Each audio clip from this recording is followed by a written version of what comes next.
की तरफ से मैं बहुत संक्षेप में छोटी सी बात आपसे अपील करना चाहती हूं।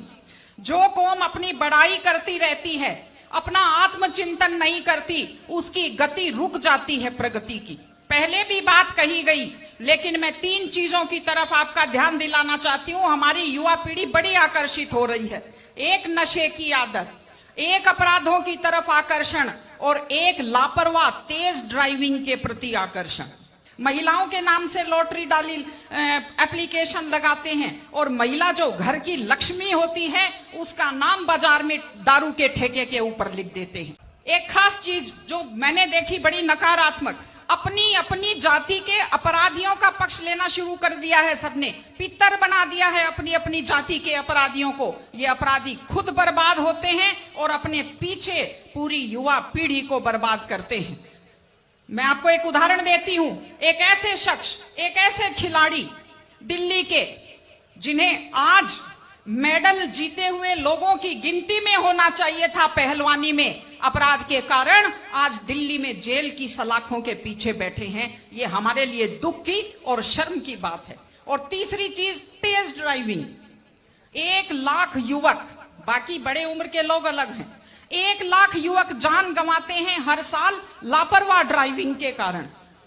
आप सोचिए, 25 साल लगते हैं एक बच्चे को पालकर बड़ा करने में और 25 सेकंड में लापरवाह ड्राइविंग के कारण वो लाश में बदल जाता है।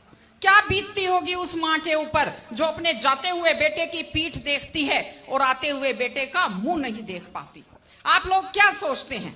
अगर आप अपनी पावर दिखाना चाहते हैं तो मिल्खा सिंह की तरह तेज दौड़िए, या कि आप नीरज चोपड़ा की तरह, देवेंद्र झाझड़िया की तरह आप तेज भाला फेंकिए मोटरसाइकिल का कान मरोड़ने में, या तेज गति से कार भगाने में कोई बहादुरी नहीं होती। अगर आप सोचते हैं कि आप बड़े हैंडसम और डैशिंग दिखते हैं तेज गाड़ी भगाते हुए, आप डैशिंग हैंडसम नहीं दिखते, आप लापरवाह दिखते हैं, आप बेपरवाह दिखते हैं, आप बेवकूफ दिखते हैं। इसलिए कम से कम सड़क पर जब भी गाड़ी चलाएं, आप ध्यान से गाड़ी चलाइए। आपकी जिंदगी आपके माता पिता की भी है। एक छोटी सी चीज और कहना चाहती हूं। हमारे बुजुर्ग हमें जब पालते हैं, जो लोग खेती से बच्चों को पढ़ाते हैं, जो लोग छोटी आमदनी में बच्चों को पढ़ाते हैं, उनकी पूरी उम्र खप जाती है अपने बच्चों की जिंदगी बनाने में।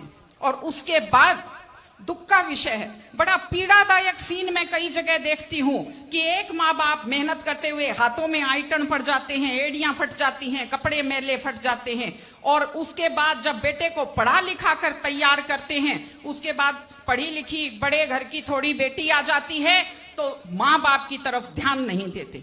आज हमारे 60-70% घरों में हालत यह है कि बुजुर्गों को रोटी तो मिल रही है लेकिन इज्जत से रोटी नहीं मिल रही।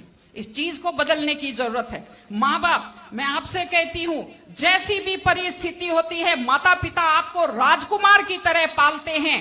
आपकी भी ड्यूटी है, जैसी आपकी हैसियत है, बुढ़ापे में उनको बादशाहों की तरह से रखिए, उनकी सेवा कीजिए, उनका सम्मान कीजिए।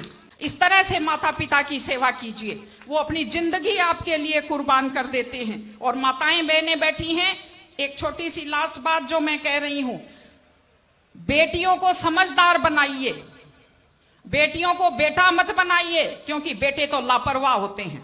बेटियों को समझदार बेटी बनाइए।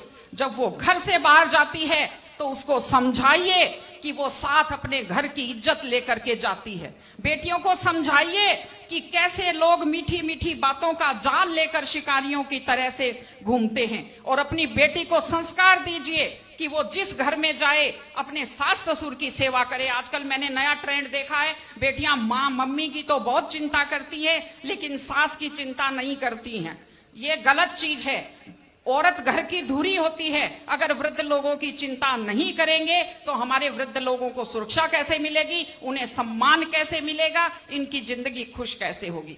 इसलिए कोई भी कौम तभी आगे बढ़ती है जब वो संस्कारवान हो, जब वो मेहनती हो, जब वो शिक्षा पर ध्यान दे। ट्विंकल ट्विंकल लिटिल स्टार, आ गया है श्याम जी का नया अवतार, श्याम जी पोटैटो चिप्स, वो भी कई सारे डिलीशियस फ्लेवर्स के साथ। बस खाते जाओ और खाते ही जाओ। श्याम जी के डिलीशियस एंड टेस्टी स्नैक्स।